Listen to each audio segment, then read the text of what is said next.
Hello সবাইকে, আজকে চলে এসেছি আরেকটা রেসিপি নিয়ে। একটু পুরনো স্টাইলে বানাবো, মানে আগেকার দিনের মানুষরা অনুষ্ঠান বাড়িতে, বিয়ে বাড়িতে যে ধরনের বানাতেন সেই রকম প্রসেসে আজকে আমরা বানাবো দই মাছ। তো কাতলা মাছ হলে ভালো হতো, কিন্তু আমার কাছে এখন আপাতত কাতলা মাছ নেই, তাই যেটা আছে সেটা দিয়ে আমি বানানোর চেষ্টা করেছি। তো কি কি লাগছে উপকরণটা দেখিয়ে নিই। আর আমার ইউটিউব চ্যানেল আছে রিয়া সিংহ রায়, প্লিজ একটা করে লাইক অ্যান্ড সাবস্ক্রাইব করে দেবে। আচ্ছা, দই কাতলা বানাবার জন্য প্রথমেই মাছের 4টে পিসকে আমি নুন হলুদ মাখিয়ে লাল লাল করে ভেজে নিয়েছি। আর এখানে লাগছে ঘি, গোটা গরম মশলা, পেঁয়াজ কুচি, লঙ্কা, এখানে আছে টক দই যেটা একটু চিনি দিয়ে ফেটানো আছে, সামান্য চিনি দিয়ে ভালো করে ফেটানো আছে। এইটা হচ্ছে নারকেল, মগজদানা আর কাজুর একটা পেস্ট, আর এটা হচ্ছে পেঁয়াজ বাটা, আর এটা হচ্ছে আদা রসুন এবং লঙ্কার একটা পেস্ট, আর লাগছে সরষের তেল। চলো এবার তাহলে মেন প্রসেসে যাওয়া যাক। প্রথমেই আমরা এখানে একটা প্যানকে হিট করে নেব, দেন এটাতে আমরা অ্যাড করব মাস্টার্ড অয়েল। এখানেও সরষের তেলটা দেওয়ার পর একটু গরম করে নেব, দেন এর মধ্যে আমরা অ্যাড করব সামান্য ঘি। এটা গরম হওয়ার পর আমরা এর মধ্যে অ্যাড করব 3টে ছোট ছোট দারচিনি, এলাচ আর লবঙ্গ। একটু স্মেলটা বেরিয়ে এলে এর মধ্যে অ্যাড করব পেঁয়াজ কুচি। এখানেও পেঁয়াজ কুচি অ্যাড করে দিয়েছি, এটাকে আমরা এবার লাল লাল হওয়া পর্যন্ত একটু নেড়ে চেড়ে নেব। দেখো পেঁয়াজটা এখানে লাল লাল হয়ে এসছে। এবার এর মধ্যে আমরা অ্যাড করব 2 চামচ পেঁয়াজ বাটা। ভালো করে পুরোটাকে মিশিয়ে নেব, একটুক্ষণ আমরা এটাকে নাড়াচাড়া করব, দেন এর মধ্যে অ্যাড করব আদা রসুন আর লঙ্কার পেস্টটা। দেখে নাও ভালো করে পেঁয়াজ বাটার সঙ্গে এটা আমি মিশিয়ে নিয়েছি। এরপর এর মধ্যে আমরা অ্যাড করব 1.5 চামচ আদা রসুন আর লঙ্কার পেস্ট। এটাকেও আমরা এবার ভালোভাবে মিশিয়ে নেব, আর একটুখানি ভেজে নিয়ে একটু জল অ্যাড করব যাতে মশলাটা পুড়ে না যায়। মশলাটা যাতে নিচে না লেগে যায় সেই জন্য আমি একটু জল অ্যাড করেছি, দেন এটাকে আমি মিডিয়াম ফ্লেমে আরেকটু ভালো করে কষিয়ে নেব। দেখে নাও 2-3 মিনিট মতো কষিয়ে নিয়েছি, হালকা হালকা তেলও ছেড়ে এসছে। এরপর আমরা এর মধ্যে অ্যাড করব মগজদানা, নারকেল আর কাজুর পেস্টটা। পুরোটাকে ভালো করে মিশিয়ে নেব। যেহেতু কাজুর পেস্ট সেই জন্য নিচে লেগে যাওয়ার সম্ভাবনা আছে, প্রয়োজন হলে এখানে আমাদের জল অ্যাড করতে হবে। একটু ভালো করে আমরা মিশিয়ে নেব এটাকে। নিচে যে লেগে যেহেতু যাচ্ছে সেজন্য আমরা এখানে সামান্য পরিমাণে জল অ্যাড করব। এবার এটাকে ভালোভাবে আমরা মিশিয়ে নেব এবং মিডিয়াম ফ্লেমে একটু আমরা কষিয়ে নেব যাতে কাঁচা গন্ধটা চলে যায়। তারপর এর মধ্যে অ্যাড করব টক দই যেটা ফ্যাটানো আছে চিনি দিয়ে, একটু মিশিয়ে নেব ভালো করে। এখানেও খুব ভালো করে কষিয়ে নিয়েছি, কাঁচা গন্ধটা একদম চলে গেছে। এবার এর মধ্যে অ্যাড করব ফ্যাটানো দই।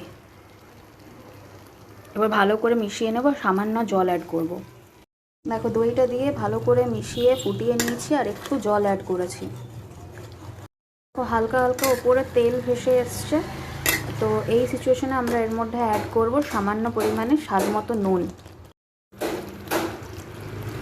এর মধ্যে অ্যাড করব সামান্য চিনি। চিনিটা অপশনাল, আমি যেহেতু সমস্ত কিছু ব্যালেন্স করার জন্য এখানে চিনিটা অ্যাড করেছি, আপনারা চাইলে চিনিটা অ্যাভয়েডও করে যেতে পারেন। ভালো করে জিনিসটাকে মিশিয়ে নেব, দেন এর মধ্যে সামান্য জল অ্যাড করে আমরা এটাকে কভার করে 5 মিনিটের জন্য ফুটতে দেবো। ভালো করে নুন চিনিটা মেশাবার পর এখানে হালকা হালকা ওপরে তেল ছেড়ে এসছে, আর ভালো করে সমস্ত কিছু মিশে গিয়ে কাঁচা গন্ধটাও চলে গেছে। এই পরিস্থিতিতে আমরা এর মধ্যে অ্যাড করব সামান্য পরিমাণে জল।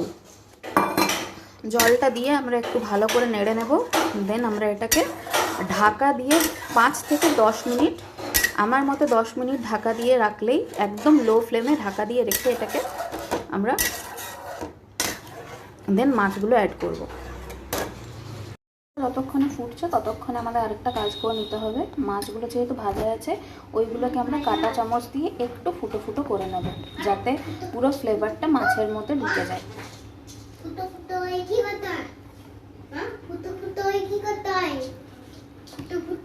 মিনিট পর ঢাকাটা খুললাম, দেখো তেলটা উপরে ভেসে উঠেছে, সমস্ত ফ্লেভার মিশে গেছে এবং খানিকটা গাঢ় হয়ে এসছে। তো গ্রেভিটা ভালো করে ফুটে উঠেছে। এবার এই সিচুয়েশনে আমরা এর মধ্যে অ্যাড করব যে ভাজা মাছগুলো আছে ওইগুলো।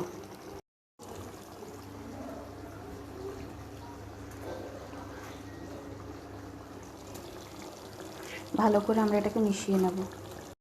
খুব ভালো করে মিশিয়ে নিয়েছি।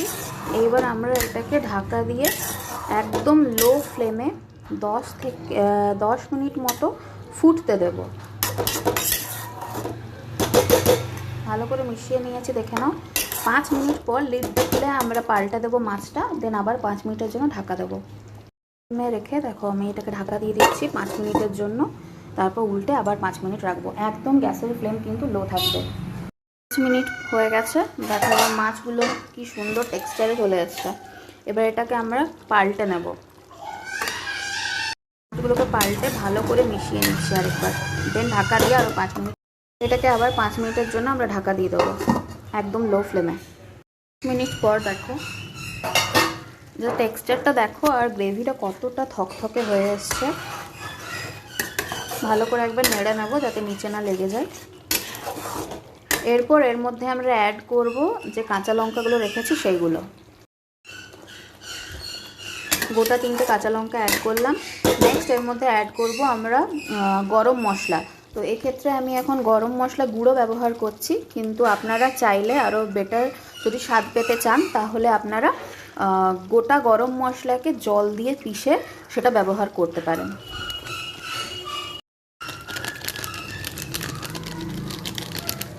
মিশিয়ে নেব, খুব ভালো করে মিশিয়ে নিয়েছি। অ্যান্ড লাস্ট এর মধ্যে আমরা অ্যাড করব সামান্য পরিমাণে ঘি। এটাকে আবার 5 মিনিটের জন্য আমরা ঢাকা দিয়ে দেবো একদম লো ফ্লেমে। 5 মিনিট পর দেখো যে টেক্সচারটা দেখো, আর গ্রেভিটা কতটা থকথকে হয়ে এসছে। ভালো করে একবার নেড়ে নেব যাতে নিচে না লেগে যায়। এরপর এর মধ্যে আমরা অ্যাড করব যে কাঁচা লঙ্কাগুলো রেখেছি সেইগুলো। গোটা 3টে কাঁচা লঙ্কা অ্যাড করলাম। নেক্সট এর মধ্যে অ্যাড করব আমরা গরম মশলা। তো এক্ষেত্রে আমি এখন গরম মশলা গুঁড়ো ব্যবহার করছি, কিন্তু আপনারা চাইলে আরও বেটার যদি স্বাদ পেতে চান তাহলে আপনারা গোটা গরম মশলাকে জল দিয়ে পিষে সেটা ব্যবহার করতে পারেন।